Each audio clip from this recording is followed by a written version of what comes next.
भारत और अमेरिका के बीच trade deal का ऐलान होने के साथ ही भारत का बाजार गुलजार हो गया है। अमेरिका के राष्ट्रपति डोनाल्ड ट्रंप ने दावा किया कि पीएम मोदी से बातचीत के बाद अमेरिका ने भारत का 50% टैरिफ को एकदम से घटाकर 18% कर दिया है। इस बीच पीएम मोदी ने सोशल मीडिया प्लेटफॉर्म एक्स पर पोस्ट करते हुए लिखा, आत्मविश्वास वह शक्ति है जिसके बल पर सब कुछ संभव है। विकसित भारत के सपने को साकार करने में देशवासियों की यही शक्ति बहुत काम आने वाली है। वहीं दूसरी ओर पीएम मोदी की तारीफ करते हुए अमेरिकन राष्ट्रपति ट्रंप ने कहा कि वह और मैं, हम दो ऐसे व्यक्ति हैं जो लोग काम पूरा करते हैं। ये ज्यादातर लोगों के बारे में नहीं कहा जा सकता है। पीएम मोदी से बात करके सम्मान महसूस हुआ, साथ ही भविष्य में भारत और अमेरिका के रिश्तों को मजबूत होने की बात भी कही। तो दूसरी ओर जवाब में पीएम मोदी की ओर से भी ट्वीट किया गया। पीएम मोदी ने लिखा, आज प्यारे दोस्त प्रेसिडेंट ट्रंप से बात करके बहुत अच्छा लगा। खुशी है कि अब मेड इन इंडिया प्रोडक्ट्स पर टैरिफ 18% कम हो जाएगा।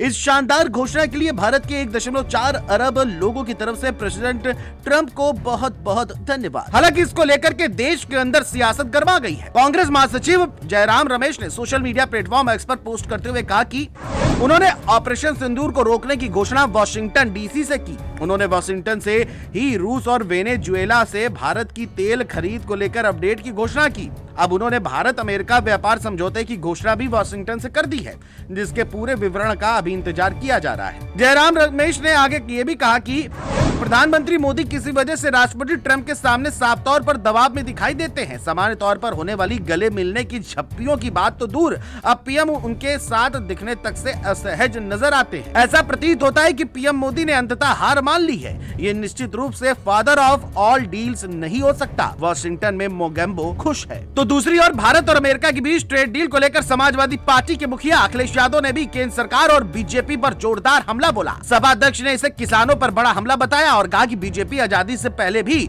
विदेशियों की एजेंट थी और आज भी उनकी एजेंट बनी हुई है। उन्होंने कहा कि भाजपा ने फिर किया किसानों पर वार, भाजपा सरकार दे जवाब, क्या है दबाव। भारत के बाजार को अमेरिकी कृषि उत्पादों और खाद्यान्नों के लिए खोल देना हमारे देश की खेती किसानी पर रोजी बसर करने वाली 70% आबादी के साथ धोखा है। अखिलेश ने आगे ये भी कहा कि भाजपाई और उनके सगी साथी आजादी से पहले भी विदेशियों के एजेंट थे, आज भी हैं। आत्मनिर्भरता और स्वदेशी की बातें करने वाले भाजपाई और उनके संगी साथी जनता के बीच जाकर बताएं कि उन्होंने देश की व्यवस्था के साथ धोखा करने के लिए कितना कमीशन खाया है। सियासी तनातने के बीच अमेरिकी कृषि सचिव ब्रूक रोलिंस का भी बयान सामने आया, जो भारत के विपक्ष की बात का समर्थन करते नजर आया। उन्होंने कहा कि इस ट्रेड डील से भारत के बाजार में अमेरिकी कृषि उत्पादों के एक्सपोर्ट को बढ़ावा मिलने की उम्मीद है। कीमतें बढ़ने से ग्रामीण अमेरिका में नकदी का फ्लो बढ़ेगा। नए अमेरिका भारत समझौते से भारत के विशाल बाजार में अमेरिकी कृषि उत्पादों का निर्यात बढ़ेगा। 2024 में भारत के साथ अमेरिका का कृषि व्यापार घाटा 1.3 अरब डॉलर था। भारत की बढ़ती आबादी अमेरिकी कृषि उत्पादों के लिए एक महत्वपूर्ण बाजार है